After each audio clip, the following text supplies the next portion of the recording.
আসসালামু আলাইকুম। আমন্ত্রণ জানাচ্ছি জাগো ফুটবলে। আপনাদের সাথে আছি আমি মমতাজ শাহিন রুম্পা। শুরুতেই জানিয়ে দিব আপডেটগুলো। কত টাকা প্রাইজ মানি পাবে কোপা ও ইউরো জয়ীরা? ফাইনালের আগে আর্জেন্টিনাকে হুমকি দিয়েছে কনমেবল, দাবি উরুগুয়ে কোচ বিয়েলসার। আমরা আরেকবার কোপা জিততে যাচ্ছে, ভিডিওতে এমি মার্টিনেজের হুঙ্কার। কোটি টাকা ছাড়ালো কোপার ফাইনালের টিকিট। ফাইনালের আগে ইয়ামালকে নিয়ে নতুন আইনি ঝামেলায় স্পেন।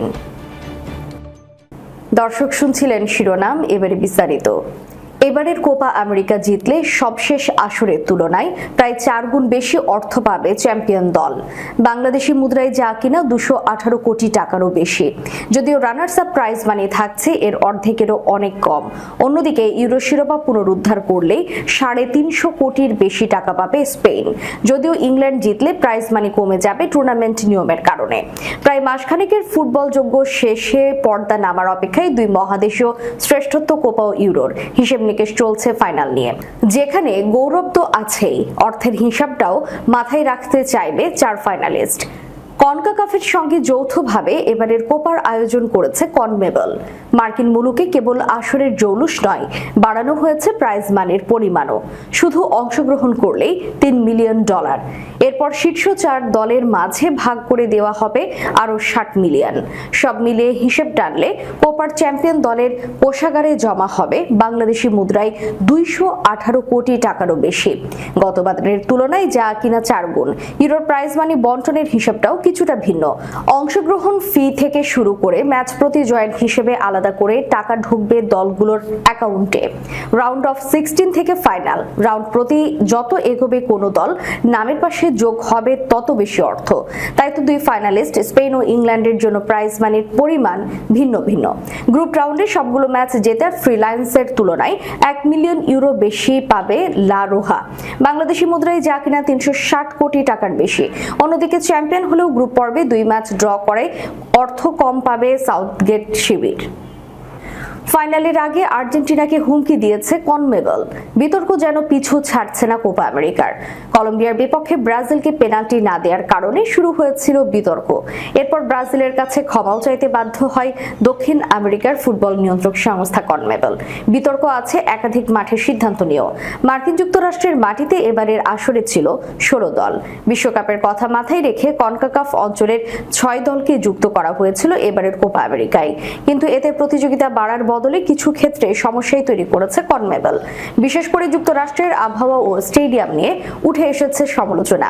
তবু ফুটবল মাঠে গড়িয়েছে, এখন অপেক্ষা ফাইনালের। তবে সোমবারের বিগ ফাইনালের আগেই বড় ধরনের অভিযোগ নিয়ে হাজির হয়েছেন উরুগুয়ের কোচ মার্সেলো বিয়েলসা। আর্জেন্টাইন এই কোচের দাবি, মাঠ নিয়ে কথা বলার কারণে আর্জেন্টিনার খেলোয়াড় এবং তাদের কোচ লিওনেল স্কালোনিকে হুমকি দিয়ে রেখেছে কনমেবল। বাংলাদেশ সময় রোববার ভোরেই কোপা আমেরিকার ব্রোঞ্জ মেডেল নির্ধারণ ম্যাচে উরুগুয়ের মোকাবেলা করবে কানাডার। সেই ম্যাচের আগে সংবাদ সম্মেলনে ক্ষুব্ধ হয়ে পড়েন বিয়েলসা। সেখানে করেন অভিযোগ, কনমেবল স্কালোনিকে শাসিয়েছে। সে একবার স্টেডিয়াম নিয়ে কথা বলেছে, সে যেন আর না বলে। খেলোয়াড়রা কথা বলতে পারছে না, সবাইকেই এইভাবে হুমকি দিয়ে রাখা হচ্ছে। এদিকে সেমিফাইনালে কানাডার বিপক্ষে জয়ের পরে যুক্তরাষ্ট্রের মাঠ নিয়ে সমালোচনা করেছিলেন আর্জেন্টিনার অধিনায়ক লিওনেল মেসি।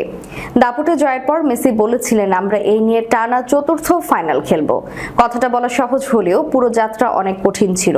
খারাপ পিচ, ভারী আবহাওয়া এবং এখানে খেলা বেশ কঠিন। তবু আসুন সময়টা উপভোগ করি। সামনে আরেকটি ফাইনাল, সৃষ্টিকর্তা চাইলে গতবারের মতোই হবে। কোপা আমেরিকার ফাইনাল ম্যাচের সময় এগিয়ে আসছে।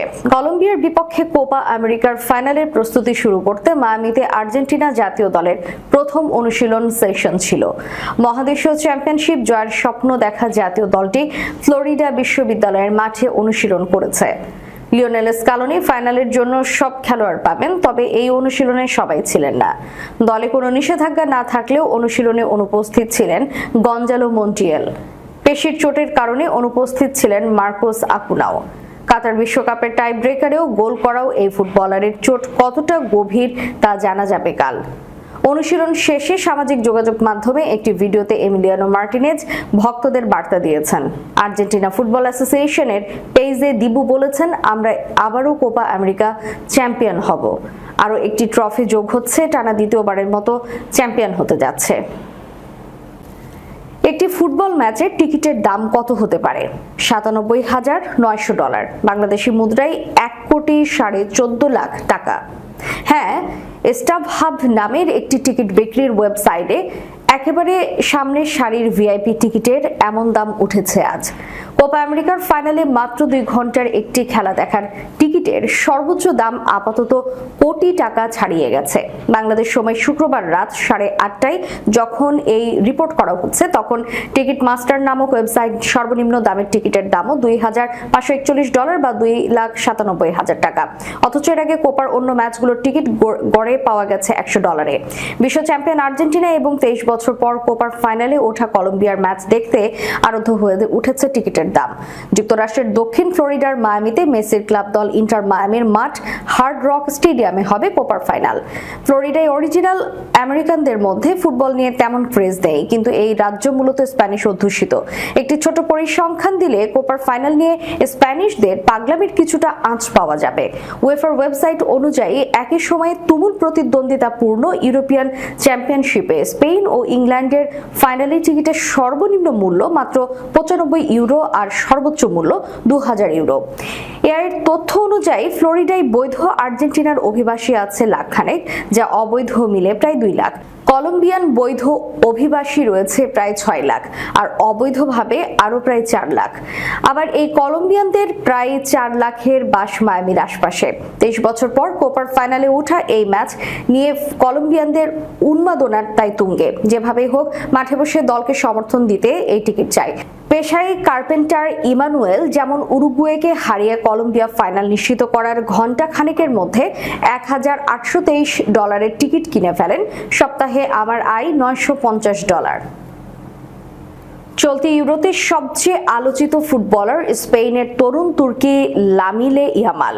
সেমিফাইনালে ফ্রান্সের বিপক্ষে তার বাঁকানো শটের গোলে মুগ্ধ ফুটবল বিশ্ব। বাংলাদেশ সময় সোমবার দিবাগত রাত 1টায় শিরোপার লড়াইয়ে স্পেনের মুখোমুখি হবে ইংল্যান্ড। তার আগে 16 বছর বয়সী ফুটবলারকে নিয়ে জরিমানার সংখ্যায় পড়েছে স্পেন। আয়োজক দেশ জার্মানির শ্রম আইনের ফলে এই সমস্যার সৃষ্টি হয়েছে। এই মুহূর্তে ইয়ামালের বয়স মাত্র 16, অর্থাৎ আইনের পরিভাষায় যাকে বলে তিনি নাবালক। জার্মানি শ্রম আইন অনুযায়ী কোনো নাবালককে রাত 8টার পর কোনো কাজ করানো যাবে না, তবে অ্যাথলেটদের ক্ষেত্রে ছাড় আছে। তাদেরকে রাত 11টা পর্যন্ত খেলানো বা অনুশীলন করানো যায়। এই আইনের ফলে ইয়ামালকে পুরো 90 মিনিট খেলাতে সমস্যায় পড়ে যাচ্ছেন Spain coach day la Fuente. জার্মানির বিপক্ষে স্পেনের কোয়ার্টার ফাইনাল ম্যাচ শুরু হয়েছিল স্থানীয় সময় 6টায়, তাই ওই ম্যাচে খুব একটা সমস্যা হয়নি। কিন্তু বেশ কিছু ম্যাচে লুই ডে লা ফুয়েন্তেকে সমস্যায় পড়তে হয়েছে, যেমন ফ্রান্সের বিরুদ্ধে সেমিফাইনালে শুরু হওয়া রাত 9টায়। নির্ধারিত 90 মিনিটের সঙ্গে 15 মিনিট বিরতি, ম্যাচের পর ইন্টারভিউ সব মিলে ইয়ামালকে রাত 11টার পরেও কাজ করতে হতো, যা জার্মানির শ্রম আইন বিরোধী। এখানেই তৈরি হয়েছে সমস্যা। ক্রোয়েশিয়ার বিপক্ষে গ্রুপ পর্বের ম্যাচে 86 মিনিট, ইটালির বিপক্ষে 71 মিনিট এবং আলবেনিয়ার বিপক্ষে 19 মিনিটের মাথায় ইয়ামালকে তুলে নিতে বাধ্য হয়েছিলেন ডে লা ফুয়েন্তে। ফাইনাল ম্যাচটি শুরু হবে স্থানীয় সময় 9টায়। এমন গুরুত্বপূর্ণ ম্যাচেও ইয়ামালকে নিয়ে তৈরি হয়েছে সমস্যা। ফাইনালের একদিন আগে 17তম জন্মদিন উদযাপন করবেন ইয়ামাল। এতেও সমস্যার সমাধান হবে না, তাকে হয়তো পুরো ম্যাচ খেলানোই যাবে না। দর্শক, শেষ করার পূর্বে সংবাদ শিরোনামগুলো জানিয়ে দিব আরো একবার। কত টাকা প্রাইজ মানি পাবে কোপা ও ইউরো জয়ীরা? ফাইনালের আগে আর্জেন্টিনাকে হুমকি দিয়েছে কনমেবল, দাবি উরুগুয়ে কোচ বিয়েলসার। আমরা আরেকবার কোপা জিততে যাচ্ছে, ভিডিওতে এমি মার্টিনেজের হুঙ্কার। কোটি টাকা ছাড়ালো কোপার ফাইনালের টিকিট। ফাইনালের আগে ইয়ামালকে নিয়ে নতুন আইনি ঝামেলায় স্পেন। এতক্ষণ আমাদের সাথে থাকার জন্য ধন্যবাদ। আল্লাহ হাফেজ।